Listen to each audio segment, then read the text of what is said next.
Kamala Harris, Joe Biden's dynamic asset in his discreet campaign. Speech to cheers, visit to the local café, surprise to students and laughter. Kamala Harris, 56, the first black candidate for the Vice President of the United States, gives a dynamic air of prepandemia to the muted campaign of septuagenarian Joe Biden. I'm very happy to be back in Atlanta, Georgia. As soon as she stepped off the private plane, onto the tarmac, the tone was set.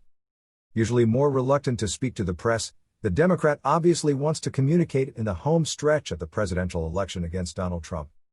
Black suit, pumps and mask in the autumn heat of the southern United States, jeans and Converse on other occasions. The first black running mate and of Indian origin with a real chance of being elected must represent youth and diversity from the Democratic base alongside the 77-year-old presidential candidate. In addition to her strong resume as a senator and former California prosecutor.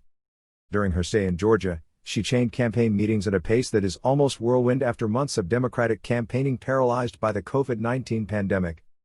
But we're a long way from presidential campaigns before the coronavirus, when candidates crisscross the United States in one day, or that of Republican Donald Trump, who is increasing the number of meetings despite the health crisis.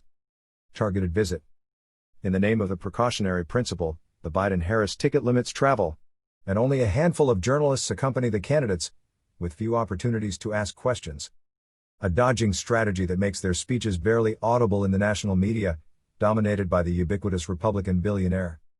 But the race for the White House is played out across certain key states, and a whirlwind visit, while targeted, widely reported in the local media, can hit the mark. A southern state marred by the plagues of slavery and segregation, Georgia has not voted for a Democratic president since Bill Clinton, in 1992. This time the polls are tight between Donald Trump and Joe Biden, in particular thanks to the record mobilization of voters from the early vote, in this state where a third of the inhabitants are African American. And the Democrats start to dream. The stakes are so high, Kamala Harris tells students at universities founded decades ago to accommodate black students in segregation.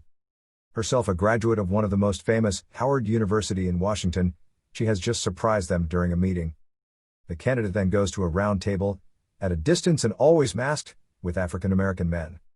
Donald Trump wants to convince 20% of black men to vote for him. Donald Trump, who defended, to make himself popular, the theory that the first black president of the United States was not there legitimately, indignant the senator, in reference to the doubts spread by the X-Men of case on the origins of Barack Obama. The one whose tone often sounds metallic finds passionate accents here. When we vote, we win. New departure in the procession of shiny SUVs, stuffed with Secret Service agents responsible for the safety of personalities. New stop in front of the small Busy Bee restaurant. Founded in 1947 and run by women, Atlanta native Martin Luther King is said to have tasted his famous South American soul food here. COVID obliges, the meeting at the café, a classic of the American countryside, is in the parking lot with the owner. I am here to remind everyone to vote, launches the senator from California to the people gathered in front of the storefront, mostly blacks. A whirlwind restart for another classic redefined due to the pandemic, the meeting now organized in front of a reduced number of spectators by car, in the pure tradition of the drive-in. The idea seems impersonal, but on a hot day in late October, full-blown on-hold music enlivens the fans out of 100 vehicles. To see a black woman become vice president is something very, very special, so I took my mom, too, says confident Jacinda Jackson, 34. In a concert of honking and screaming despite the small crowd, Kamala Harris climbs onto the stage decorated with the design of a peach, the emblem of Georgia. Donald Trump must leave, she insists. Denouncing the particular difficulties, long waits, few offices, that minorities sometimes encounter to vote, the candidate launches, they know that when we vote, things change. They know when we vote we win.